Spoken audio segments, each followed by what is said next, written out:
Alright, ladies and gentlemen, today's lesson, like I already discussed earlier, is about reading, writing, comparing these decimals.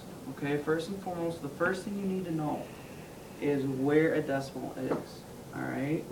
When you look up here, guys, these are like your very first ones place. This is your first whole. Alright, so I always kind of think of candy. I like candy a lot, so let's talk about candy. Let's say I go to the store and buy a Snickers bar.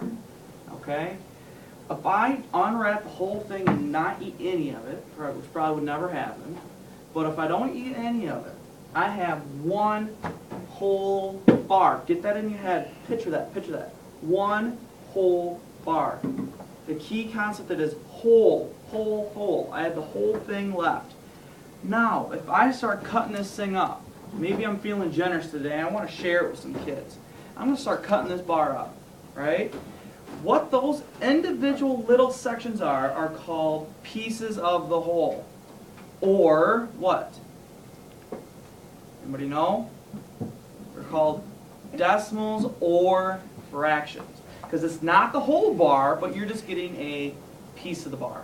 Another good thing to think about in your head is is pizza. Okay? Maybe candy bars aren't sitting well. Let's think pizza, pizza, pizza. Open up that box of freshly made pizza you just got from the store. Okay? Can you see it? Can you smell it? The whole thing. No one has touched it yet. It's all there. That is one whole pizza. Now you take your slice out. You have a part or a piece of the whole. That's here. Okay? That's where you start getting into your tenths and your hundredths. That's the first concept of decimals that I need you to know about. A decimal is not a whole item yet. It's just a piece. So right here is an example.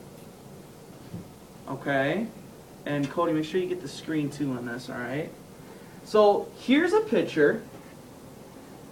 And then this is kind of what it looks like. So we're going to practice it, and I want you guys to look at this. You're going to see a lot of squares today. Now, I have a really easy hint for you and a really good clue for you.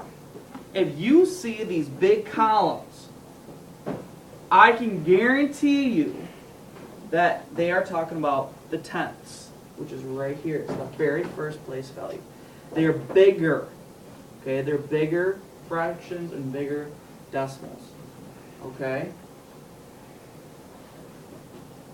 Big rows, big columns, I mean. Okay?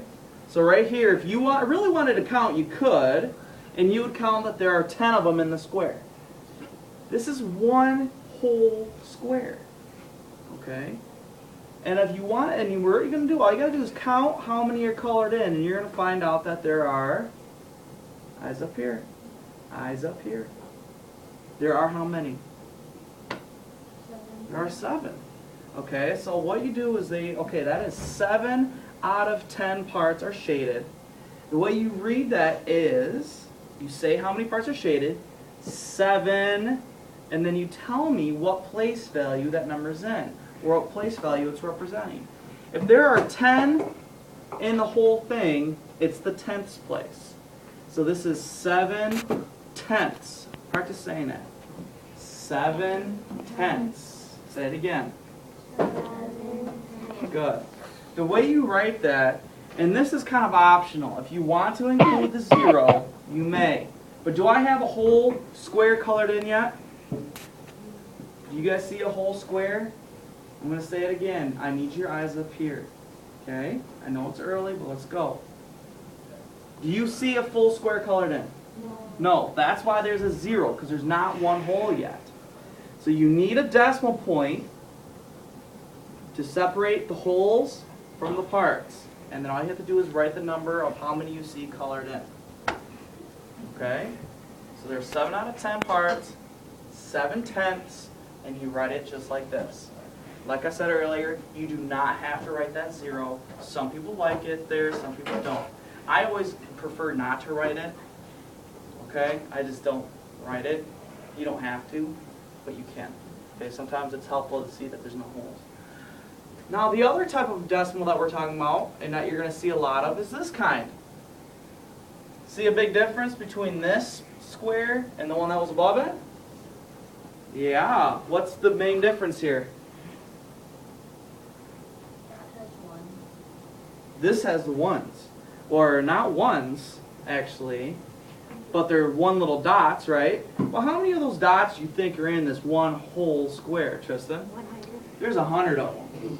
There's 100 parts. So what kind of decimal point or decimal place value do you think I'm talking about when you see these type of squares, when you have that many parts inside? Do you think that's going to be the ones place, the tenths place, or the hundredths place? 100.